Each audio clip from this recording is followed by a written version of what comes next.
siphinde sinibingelele babukele emakhaya izindaba zeNews 28 ezidlala 28 hours a day every day nizifundelwa yimina kanti ezihamba phambili kuleli hora bamkile igoda leBhumshaka elingaqaqeki owesifazane othile. Kubikwa ukuthi owesifazane othile usala ebambe ongenzansi ngemuva kokuthi uthando lwakhe luthathe i-connecting flight lwathi shwi lwangaphinde labuya kanti beluhamba nemali yakhe. Ama-Hawks afuna amadoda amathathu mayelana necala lapho kusolwa ukuthi owesifazane oneminyaka engu-52 waqolwa imali engango-2 million wamarandi yisoka esanda kulithola endaweni ethile. Kuthiwa ngo-August ka-2005 lo wesifazane wahlangana nendoda ethile eKlerksdorp eyazethula ngokuthi ingu-Emmanuel Jackson Gigezi. Njengoba kujwayelekile emjolweni kwaqala ngo-You Look So Cute kwalandela Usawubona kwagcina sekukhulunywa ngezigidi zamarandi.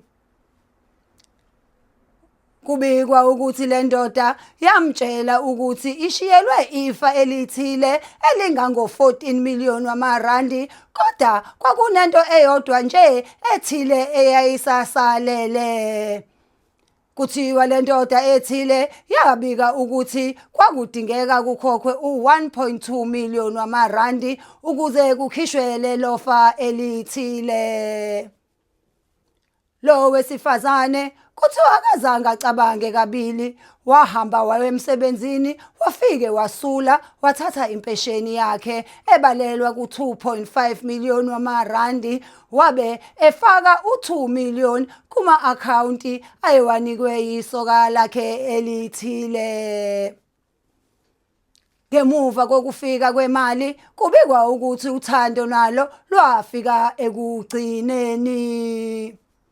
Kuthiwa indoda ethile le engu-Emmanuel yanyamalala ngesivinini sikababa wengane.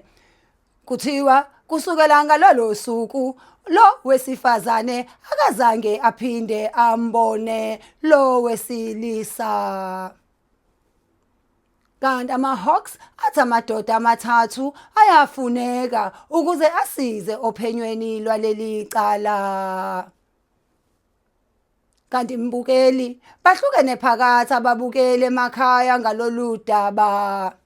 Abanye bathi love is blind kanti abanye bathi engathi lolu thando olungagcinanga nje ngokuba impumputhe kuphela kodwa lwalufake nezibuko ezimnyama ngoba aluzange lubone ngisho ama-red flags ayekhanya bha njengama-reports asegoli.